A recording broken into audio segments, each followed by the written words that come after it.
नमस्कार दोस्तों, पीसीएस गुरुजी में आपका स्वागत है। दोस्तों, कहा जाता है कि अमेरिका की दुश्मनी से भी खतरनाक अगर कोई चीज है तो वो है अमेरिका की दोस्ती। कि इतिहास गवाह रहा है, जिन जिन कंट्रियों ने अमेरिका से दुश्मनी ली उनका तो नुकसान हुआ ही है, लेकिन जिन्होंने अमेरिका का साथ दिया, एक दोस्ती निभाई, उनका तो बेड़ा गर्क ही हो गया। एग्जाम्पल के लिए आप पड़ोस के मुल्क पाकिस्तान को देख सकते हैं। अभी पिछले कुछ दिनों से अगर आप देख रहे होंगे कि इंटरनेशनल फ्रंट पे यानी कि फॉरेन पॉलिसी के लेवल पर बहुत ज्यादा घटनाएं घट रही हैं। आपने देखा कि किस तरह से कनाडा और इंडिया के संबंध खराब हुए।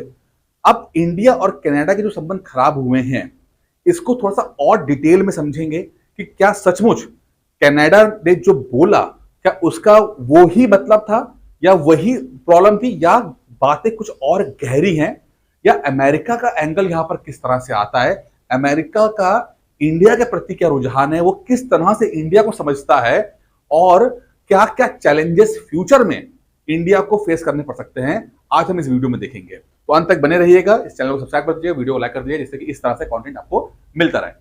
अब दोस्तों, पहले शुरू करते हैं कि अमेरिका की फॉरेन पॉलिसी जो कि बहुत सिंपल सी है, उसको समझते हैं कि अमेरिका ने इस दुनिया को तीन हिस्से में डिवाइड किया हुआ है। अमेरिका ने सभी कंट्री को तीन हिस्से में डिवाइड किया गया है। पहला कंज्यूमर स्टेट, पहला है कंज्यूमर स्टेट, दूसरा है पोटेंशियल कंज्यूमर स्टेट, और तीसरा है रोग स्टेट, यानी कि वो कंट्रियां जो कि उसके कंज्यूमर हैं, यानी कि भाई उसके हथियार खरीदते हैं। दूसरा पोटेंशियल कंज्यूमर स्टेट, यानी कि भविष्य में खरीद सकते हैं, ठीक है। और तीसरा है जो इन दोनों कैटेगरी में नहीं आता, जो कस्टमर नहीं बन सकता, कंज्यूमर नहीं बन सकता, तो वो रोग स्टेट, रोग स्टेट मतलब है कि एनिमी स्टेट आता है, ठीक है। अब ये बिल्कुल जो है अमेरिका का कॉलोनियल माइंडसेट है। भाई अमेरिकन कौन है? आज अमेरिका जो आप देख रहे हो उसमें तो बहुत सारे मिक्स रेसेस हैं, अफ्रीकन है, इंडियन है, चाइनीज है, वो तो है ही है। लेकिन अगर अगर अगर आप अमेरिका का थोड़ा इतिहास देखेंगे तो अमेरिका बनना ही कैसे, आप समझिए कि आज से लगभग 300 साल पहले यूरोप से भाग भाग के बहुत सारे लोग, अच्छे खासे पैसे वाले और इंटेलिजेंट लोग, ठीक है, वो सब गए हैं यूरोप के, जिसमें ब्रिटिशर्स भी थे, फ्रेंच भी थे, वो सब जितने गोरे थे वो अमेरिका गए, और अमेरिका जाकर उन्होंने अपने आप को वहां पर स्टैब्लिश किया। पहले तो उन्होंने वहां के जितने भी लोकल थे उन सबको खत्म किया, मार डाला, और फिर वहां पर जाकर अपना एक देश बनाया उन्होंने, इसको हम यूएसए बोलते हैं। और टॉप क्लास, टॉप लेवल पर अमेरिका की जो सोच है वो अभी भी कॉलोनियल माइंडसेट है कि भाई हमारा फायदा होना चाहिए, दुनिया भाड़ में जाए। इसीलिए उन्होंने बहुत सिंपल तरीके से दुनिया को बांटा, या तो हमारे कस्टमर हो, या तो हमारे साथ हो, नहीं तो तुम हमारे दुश्मन हो। अब आगे बढ़ते हैं यहां से। अब हमने देखा कि हरदीप सिंह निज्जर का जो एसोसिएशन हुआ, यानी कि जो हत्या की गई कनाडा के अंदर, हरदीप सिंह निज्जर की पिछले साल हत्या होती है, ठीक है। ये खालिस्तानी टेररिस्ट है, खालिस्तानी कैनेडियन टेररिस्ट है, यानी ऐसा व्यक्ति जो कनाडा का नागरिक है, जो कि खालिस्तान मूवमेंट को चलाता है, वो उसका कुछ अज्ञात लोगों ने हत्या कर दी। कनाडा के सीएम पीएम जो जस्टिन ट्रूडो हैं, वो कहते हैं कि इसके अंदर इंडिया की साजिश है और इंडिया ने इसको प्लान किया हुआ है, और हम ये बर्दाश्त नहीं करेंगे क्योंकि कोई की कनाडा की धरती पर जो है किसी कैनेडियन को जो कोई बाहर का दूसरा देश का व्यक्ति आकर मार के चला जाए, ये तो सुरक्षा का बड़ा खिलवाड़ हो जाएगा, हम इस बात को नहीं मानते। अब अगर आप थोड़ा सा और देखेंगे तो जो जिस व्यक्ति के लिए जस्टिन ट्रूडो ने इंडिया से इतना ज्यादा पंगा लिया, वही व्यक्ति आज से कुछ साल पहले हरदीप सिंह निज्जर जो है वो ट्रूडो जी के लिए एक प्लम्बर होता था, मतलब एक नॉर्मल सा प्लम्बर है। 3-4 बार उसने अप्लाई भी किया कनाडा के लिए, उसके रिजेक्ट हो गया, उसके बाद 3-4 बार के बाद रिजेक्ट होने के बाद उसको अलाउ कर लिया गया। ये वहां जाता है और वहां पर वो कहता है कि वो नो फ्लाई जोन में रहता है और काफी उल्टपटांग काम करता रहता है। कनाडा की हालत कोई बहुत अच्छी नहीं है, बहुत ट्रांसपेरेंट इकोनॉमी वहां की जो सोसाइटी नहीं है, तो वहां पर बहुत सारे अपने मसले मसाइल हैं। लेकिन अगर आप देखेंगे जस्टिन ट्रूडो ने ऐसा कहा क्यों, क्यों पंगा लिया, इंडिया से इतना बड़ा पंगा क्यों लिया? कनाडा कोई बहुत पावरफुल देश अब रह नहीं किया है ना, बहुत मजबूत इकोनॉमी है, पॉपुलेशन बिल्कुल है नहीं, तो इंडिया से एक व्यक्ति के लिए पंगा लेना। तो यहां पर दो एंगल आते हैं। पहला तो आता है कि इंटरनल पॉलिटिक्स, ये बिल्कुल सही है कि कनाडा के अंदर खालिस्तान का एक दबाव है, एक प्रेशर है, एक अच्छा खासा वहां माहौल है, ठीक है। तो खालिस्तानी सपोर्टरों के लिए, कुछ वोट बैंक के लिए, कुछ वोट के लिए जस्टिन ट्रूडो उन इन जैसे लोगों का साथ दे रहा है, ये बात समझ में आती है, लेकिन ये बात बहुत ही सुपरफिशियल है, पूरी गहराई में नहीं है। इतना भी नहीं है कि मतलब कि उसके लिए आप इंडिया जैसी कंट्री से आप संबंध खराब कर ले, ठीक है। थोड़ा बहुत एंगल आता है, कुछ है, 5-10-15% है, ये भी है, लेकिन पूरी बात नहीं है। पूरी बात क्या है, वो सेकंड है कि कनाडा जो है वो एक माउथ पीस है यूएस का, कि अमेरिका जो चाहता है, अमेरिका जो कह रहा है, वो अमेरिका खुद ना कहकर कनाडा जैसे कंट्री के मुंह से बुलवा रहा है। बड़े लोग नहीं, तो बड़े लोग अगर कुछ बोलते भी हैं तो खुद नहीं बोलते हैं, छोटे लोग बोलते हैं यार तुम बोल रहे, ठीक है।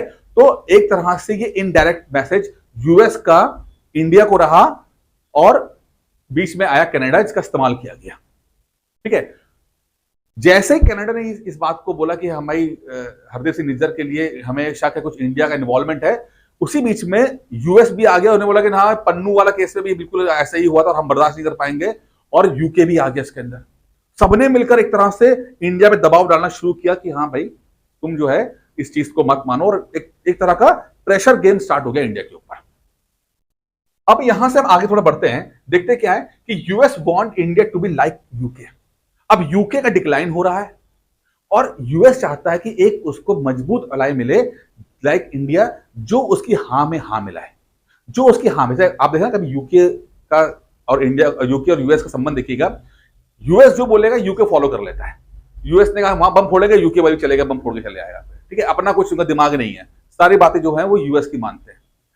अब अमेरिका चाहता है कि इंडिया भी ऐसा ही हो जाए, जो हम बोले करें, और अपने ट्रूप्स को, खासकर अपने ट्रूप्स को, जहां पर हम मसले ले रहे हैं, जहां पर हम पंगे ले रहे हैं, वहां पर अपने सैनिक भेज दे।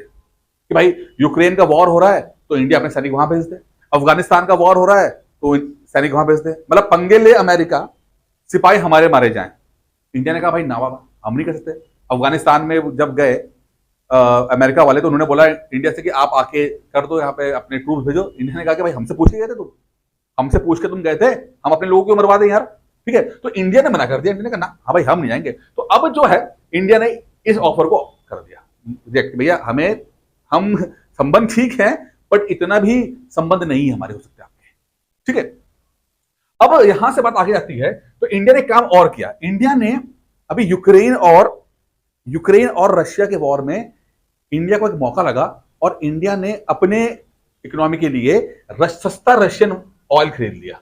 सस्ता मिल रहा है, सस्ता मार्केट में, क्या करे भाई इंडिया के, सस्ता मार्केट में तेल मिला, रशिया से खरीद लिया, और खरीदने के बाद इसको यहाँ रिफाइन किया और जाके भेज दिया आपका यूरोप के अंदर। अब यूरोपियंस में ये जो कंट्री है ना यूरोपियन, कहने को जर्मनी, फ्रांस, ठीक है, आपका ब्रिटेन, बेल्जियम, स्विट्जरलैंड, ये सब पिट्ठू है अमेरिका के। अमेरिका ने इनको जबरदस्ती मरवा दिया इस लड़ाई में, यूक्रेन और रशिया की लड़ाई के अंदर, ठीक है। इन लोगों ने क्या किया, अपना सबसे बड़ा नुकसान किया। भाई आप एक ठंडे कंट्री हो, ठीक है, और वहां पर जाके आप लड़के आ गए रशिया से जो गैस आती है, उस गैस से आपके घर गर्म होते हैं, आपने जाके पंगे ले लिए। अब क्या हो रहा है, अब जब रशिया से संबंध खत्म हो गए, तेल की मांग हुई, तो मजबूरी में इन्होंने इंडिया से तेल लेना पड़ा, और इतना तेल लिया है कि इंडिया का जो ऑयल है एक्सपोर्ट में नंबर 1 बन गया। मतलब इंडिया के पास तेल है नहीं, लेकिन एक्सपोर्ट के मामले में इंडिया में तेल जो है नंबर 1 हो गया, और डायमंड नंबर 2 हो गया। तो कहा जाता है कि दुनिया में डायमंड कहीं पर भी बनता है तो 90%, 99% डायमंड में किसी ना किसी गुजराती का हाथ लगा हुआ है। इतना हम एक्सपर्ट हैं डायमंड में, तेल में तो नहीं है, लेकिन रशिया से इतना तेल लिया गया। अब ये बात अमेरिका को पसंद नहीं आई, कहते अच्छा तुमने तो गेम गिर गया, प्रेशर डालने की कोशिश की, लेकिन इंडिया ने उस प्रेशर को बहुत अच्छे तरीके से हैंडल कर लिया। रही सही कसर जो है S-400 पे आ गई। S-400 इंडिया ने कहा भाई हमें मजबूरी है, इधर चाइना है, इधर पाकिस्तान है, हमें तो डिफेंस करना है अपना, ठीक है, तो हम तो लेंगे S-400। अब अमेरिका को ये भी समझ, बड़ा दिमाग खराब हो गया। तो अब धीरे धीरे इंडिया के प्रति यूएस का जो थोड़ा सा एक मूड है ना, वो खराब होना शुरू हुआ कि यार ये तो बंदे हाथ से निकल रहे हैं, ये तो कुछ ना ऐसा कर रहे हैं कि ये खुद मजबूत होने की कोशिश कर रहे हैं, और ये हम बर्दाश्त नहीं कर सकते। क्योंकि कोई भी बड़ा व्यक्ति जो होता है ना, उसमें बड़े होते हैं, वो कभी छोटे आदमी को, यहाँ पे एक बस मैं एग्जाम्पल ले रहा हूँ, तो आप उसी तरह से लीजिएगा कि कोई व्यक्ति ना बड़ा आदमी छोटे आदमी को आगे बढ़ता देख नहीं सकता। तो यहाँ पर यही है कि यूएस एक डेवलप्ड कंट्री है और इंडिया डेवलपिंग कंट्री है, तो बर्दाश्त नहीं हो रहा कि एक को डेवलपिंग कंट्री भी अपने फैसले ले ले, और अपने जो इंटरेस्ट के हिसाब से वो फैसले ले, और पसंद नापसंद काम करे। तो इंडिया को तो काउंटर करना ही है। इंडिया के जो मजबूत हो रहा है इंडिया, उसे कमजोर करना ही करना है। नहीं तो आज नहीं करेंगे तो भविष्य में जाकर प्रॉब्लम होगी। ठीक है, तो यहां पर ये पूरा गेम दिख रहा है यहाँ पे। फिर इंडिया का जो सबसे बड़ा आया वो आत्मनिर्भर प्रोजेक्ट। भाई मोदी जी खासकर जब आए 2014 के बाद से इंडिया ने कहा कि ना ना हम ना अपने सेल्फ डिपेंडेंट बनेंगे। अब हम ज्यादा से ज्यादा मैन्युफैक्चरिंग यहां करेंगे। अब इंडिया ने खास कई चीजों में मैन्युफैक्चरिंग की, सेमी कंडक्टर्स में मैन्युफैक्चरिंग कर रहे हैं, काफी चीजों में और भी किया। लेकिन खासकर इंडिया ने वो काम किया जिससे अमेरिका को दिक्कत आ गई, वो था डिफेंस एक्सपोर्ट।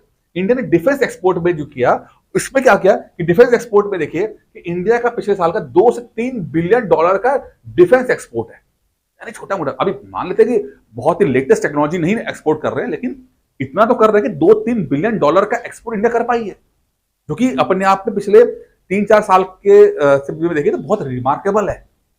अब इंडिया जो है वो धीरे धीरे आप देखो कि कंज्यूमर से कॉम्पिटिटर बनते जा रहे हैं। कंज्यूमर से कॉम्पिटिटर, यानी कहां इंडिया जो है वो अमेरिका से खुद ही ले रहा है सब कुछ, और कहां तुम आप देखोगे कि कुछ अच्छे खासे कंट्रीज के साथ इंडिया जो है वो एक्सपोर्ट कर रहा है। इंडिया ने क्या किया, रशिया के साथ मिलकर बना लिया ब्रह्मोस। और ब्रह्मोस क्या, वो उसकी डिमांड आप देखिए कितनी ज्यादा डिमांड है, हर कंट्री चाहती है कि ब्रह्मोस उसके पास आना चाहिए।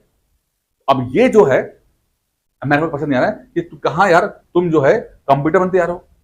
रही से असर क्या हुआ कि इंडिया ने जो यूएस का फाइटर प्लेन्स होते हैं, F-16 है, ठीक है, इन सबको जो है लेने से मना कर दिया। अच्छा, अब क्या है, अमेरिका चाहता है कि उसके फाइटर प्लेन इंडिया खरीदे। जब राफेल डील की बात आई 3-4 साल पहले की बात है, इंडिया ने जब ढूंढ रहे थे तो इन्होंने कहा कि आप हमारे जहाज खरीदो। F-16 पुराने हो चुके हैं। ठीक है, ऐसा नहीं कि अमेरिका नंबर 1 है आपके एयर फाइटर्स के अंदर, नंबर 1 है। उसके बाद टेक्नोलॉजी नंबर 1 है, F-35 वगैरह नंबर 1 है। ठीक है, उतना टॉप लेवल की किसी के पास नहीं है। अब जब इंडिया खरीदने के बाद तो इंडिया चाहेगा ना कि भाई उसको 5th जनरेशन के जहाज मिलने चाहिए। अब आप वो दे नहीं रहे हो, आप कह रहे हम टॉप लेवल का तो नहीं देंगे, आप बीच मीडियोकर ले लो। इंडिया का मीडियोकर लेकर हम करेंगे क्या, और ले भी लो तो ठीक है, लेकिन आप उसको टेक्नोलॉजी दे रहे हो।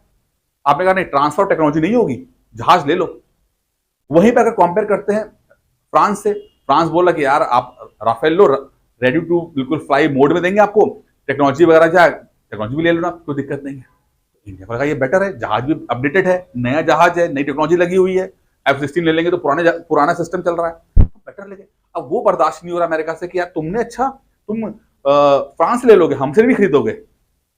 एक तो तुम कॉम्पिटिटर बन रहे हो, ऊपर से तुम्हें कुछ अगर लेना भी है तो तुम हमसे ना खरीद, किसी और से खरीद रहे हो। तो इंडिया जानता है कि अमेरिका पे भरोसा करना सबसे बड़ी गलती है। F-16 अगर दे भी दोगे तो बोलोगे नहीं तुम इसके खिलाफ नहीं लड़ पाओगे, हमारा यूज नहीं कर पाओगे जहाज, इसके जहाज के खिलाफ इस्तेमाल नहीं कर पाओगे। तुम पाकिस्तान हमारा दोस्त है, नाटो का सदस्य है, तो तुम F-16 जो है वो खरीद नहीं सकते, यूज नहीं कर सकते युद्ध में पाकिस्तान के खिलाफ। तो क्या भैया युद्ध में पाकिस्तान के खिलाफ इस्तेमाल नहीं कर सकते तो हमने क्या जहाज क्या 15 अगस्त और 26 जनवरी के लिए इस्तेमाल करना है हमें लोगों को?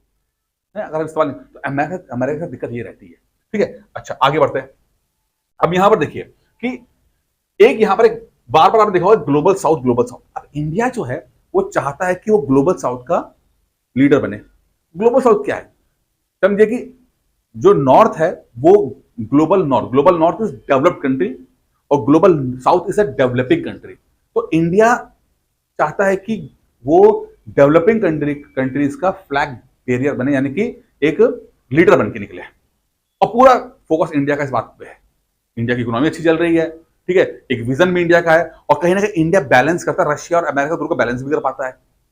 अब सभी कंट्रियां जो हैं, अच्छा इंडिया की पॉपुलेशन बहुत ज्यादा है, तो इंडिया का जो होल्ड है वो कई सारे डेवलपिंग कंट्री से बहुत ज्यादा है। तो डेवलपिंग कंट्रीज भी इंडिया के साथ में आती है कि देखिए चलो यार इसी बहाने हमारा भला भी हो जाएगा। और अगर आप देख ही रहे होंगे कि G20 की मीटिंग के अंदर इंडिया ने अफ्रीकन यूनियन को भी इन्वॉल्व कर लिया कि भाई तुम भी आ जाओ। अब ये बात बर्दाश्त नहीं हुई भाई अमेरिका से कि यार तुम मतलब चौधरी बन रहे हो, अब तुम चौधरी बनोगे, अब कल तक तुम भूखे मर रहे थे, आज तुम चौधरी बनोगे। ठीक है, ये बर्दाश्त नहीं हो रहा है अमेरिका से। यार तुम तो आत्मनिर्भर भारत भी कर रहे हो, ठीक है, हम तुम्हें जहाज बेचे तो तुम जहाज ना खरीदो, ठीक है, तुम जो है ग्लोबल साउथ में तुम चौधरापा भी करो अपने बैठ के। ये सब चीजें जो हैं वो उसको लगता है कि उसकी सिक्योरिटी को दिक्कत करती है, वो इनसिक्योर हो जाता है अमेरिका। ठीक है, अच्छा अब यहां पर जो जो निज्जर वाला केस हुआ, पन्नू वाला केस हुआ, इसमें कोशिश की जा रही है किसी तरह से इंडिया पे प्रेशर डाला जाए, और प्रेशर डाला जा रहा है। ठीक है, इंडिया को थोड़ा सा घेरने की कोशिश की जा रही है। फिर इंडिया की डोमेस्टिक पॉलिटिक्स में भी इन्वॉल्व हो रहे हैं ये लोग। ये चुनाव होते हैं, वो चाहते हैं कि किसी तरह से मोदी जी हारे, इंडिया कमजोर हो, थोड़ा सा इस तरह का भी रहता है। ठीक है, कभी वो इंटरनल कुछ डिस्टर्बेंस कर देंगे, कभी खालिस्तान मूवमेंट को चला देंगे, कभी वो आप देखेंगे कि मणिपुर के अंदर बवाल कर दिया, कभी किसान आंदोलन के बवाल। मैं ये नहीं कह रहा कि ये डोमेस्टिक इश्यूज नहीं है, ये हैं, बिल्कुल हैं, यहाँ पर कुछ प्रॉब्लम होगी, लेकिन भड़काया जाता है चीजों को लेकर, बढ़ाया जाता है। 10% अगर प्रॉब्लम है तो उसको 100% कर दिया जाता है। मैं फिर कह रहा हूं, पहले तो कुछ प्रॉब्लम होती है, जेन्युइन प्रॉब्लम होती है, लेकिन उस जेन्युइन प्रॉब्लम को भड़काया भी जाता है। ये हर कंट्री दूसरी कंट्री के अंदर करती है, ये कोई छुपी छुपाई बात नहीं है। ठीक है, आप बात करते हैं एनजीओ की, बहुत सारे एनजीओ यहां पर रहते हैं। अब वो एनजीओ जो है उनका इतना होल्ड होता है, एनजीओ करता है, फॉरेन फंडिंग वाला एनजीओ क्या करेगा भाई? अमेरिका से फंडिंग मिल रही है, यूके से फंडिंग मिल रही है, कनाडा से फंडिंग मिल रही है, एनजीओ यहाँ पे काम कर रहा है, तो उसका एक पर्पस रहेगा कि नहीं रहेगा कि वो कि यहाँ पर माहौल तैयार करे जिससे कि उनके जो यूएस यूके से यहाँ से फंडिंग आ रही है, उनके जो इंटरेस्ट है वो सॉल्व हो सके। ठीक है, तो मोदी जी ने जो फॉरेन फंडिंग वाले एनजीओ, तो उनपे एक रोक लगाई, अब इससे वो तिलमिला गए। ठीक है, फिर आपका देखेंगे कि बहुत सारे ये जो थे, क्या नाम है, एनजीओ से लगाया गया। फिर आप जो बहुत सारे जो प्रेस है, इंडेक्स पे याद आ गया, इंडेक्स आप देखिए ना, प्रेशर कैसे बनता है, फूड हंगर इंडेक्स। अब हंगर इंडेक्स में इंडिया की हालत पाकिस्तान से बुरी है, मतलब सभी इंडेक्स में इंडिया की रैंकिंग नीचे। पूछा जाए कि भैया क्यों रैंकिंग इतनी नीचे क्यों है? नहीं नहीं, वो तो भाई साहब ये तो आपका परफॉर्मेंस खराब है। एक माहौल क्रिएट किया जाता है इंडेक्स के बहाने। ठीक है, इस तरह के छोटे मोटे बवालों के बहाने की एक तरह से क्रेडिबिलिटी इंडिया की नीचे गिरे। क्रेडिबिलिटी गिरेगी तो ग्लोबल साउथ, मतलब देश कमजोर होगा तो ग्लोबल साउथ वाला कॉन्सेप्ट भी नीचे जाएगा, आत्मनिर्भर वाला भारत नीचे भी जाएगा। तो वो सब रहता है इसके अंदर। तो मैंने कहा ना, यूएस से दोस्ती जितनी खतरनाक नहीं है, दुश्मनी इतनी खतरनाक है, उससे ज्यादा खतरनाक दोस्ती है। ठीक है, अच्छा, तो अब यूएस जो इंडिया में इतना प्रेशर क्रिएट कर रहा है, वो कहीं ना कहीं वैसे प्रेशर है जैसा कि उसने रशिया के साथ किया। यूक्रेन के साथ उसने इतना बवाल कर दिया, रशिया के साथ इतना यूक्रेन को चढ़ा दिया कि नहीं तुम्हें हम नाटो में ले लेंगे, तुम घबराओ नहीं, तुम आ जाओ। और रशिया की बात सुनी नहीं, और रशिया को इन्वॉल्व किया 2-2.5 साल से जो रशिया इन्वॉल्व है रशिया यूक्रेन वॉर के अंदर, कि इतना पुश किया कि रशिया और चाइना एक ग्रुप बन गए। आज रशिया और चाइना एक ग्रुप बन गए हैं। कहते हैं ना कि दुश्मन का दुश्मन दोस्त होता है, तो रशिया और चाइना, और उधर तुमने चाइना पे भी प्रेशर डाला तो चाइना को भी जो है उसकी इकोनॉमी को भी किया, तो रशिया और चाइना क्लोज आना शुरू हो गए। अब ये हरकतों में एक चीज हो रही है, जब इंडिया को प्रेशर डाल रहे हैं तो इंडिया रशिया और चाइना के ग्रुप में थोड़ा बहुत सॉफ्ट होता दिखाई दे रहा है। रशिया तो दोस्ती बहुत अच्छी है, चाइना से सॉफ्ट होता है। उसका एक सबसे बड़ा एग्जाम्पल क्या है, आज की खबर है कि जो बॉर्डर जो गलवान वगैरह में जो बवाल हुआ था कुछ साल पहले, वहां पर पेट्रोलिंग के लिए इंडिया और चाइना का एक सिस्टम सेट हो गया है कि हम लोग मिलकर पेट्रोलिंग करेंगे, यानी कि मैटर सॉल्व हो रहे हैं। अब इंडिया ने अमेरिका के चक्कर में अपने संबंध चाइना से पूरी तरह खराब नहीं किए, मसले हुए, परेशानी हुई, ये तो इंटरनेशनल पॉलिटिक्स है, तो होता रहेगा, लेकिन एक लेवल से जाके खराब नहीं किया, एक हद तक रह के खराब किया। तो डील करने का तरीका होता है उसका। ये नहीं कि अमेरिका से दोस्ती हो गई तो रशिया से हम बिल्कुल गद्दारी कर जा रहे हैं या बिल्कुल पूछ ही नहीं रहे, चाइना से बिल्कुल ही पूछ ही नहीं रहे, वो नहीं किया। हमने कहा ठीक है भाई, तुमसे दोस्ती है, नई दोस्ती बनी है, लेकिन बाकी लोगों को भी हमें देखना है कि बाकी लोग किस तरह से डील कर रहे हैं। ठीक है, तो कहीं ना कहीं इंडिया जो है वो चाइना और रशिया के कैंप में अगर पूरी तरह तो नहीं जाता दिख रहा है, तो कम से कम सॉफ्ट कॉर्नर तो क्रिएट होती जा रही है। और यू नेवर नो, भविष्य में एक गठजोड़ बन जाए, जो कि अभी बड़ा अजीब सा लगता है कि चाइना और इंडिया दोस्त कह सकते हैं, लेकिन यू नेवर नो, कुछ भी हो सकता है। ठीक है, अच्छा, अब यहां जो भविष्य देखते हैं कि एक बहुत सारा चैलेंज जो है भविष्य में इंडिया के लिए इंतजार कर रहा है, ये तो मान के चलिए, क्योंकि अमेरिका की जो स्ट्रेटजी रहती है वो देखता है कि अगले 20 साल बाद ये कंट्री क्या करेगा।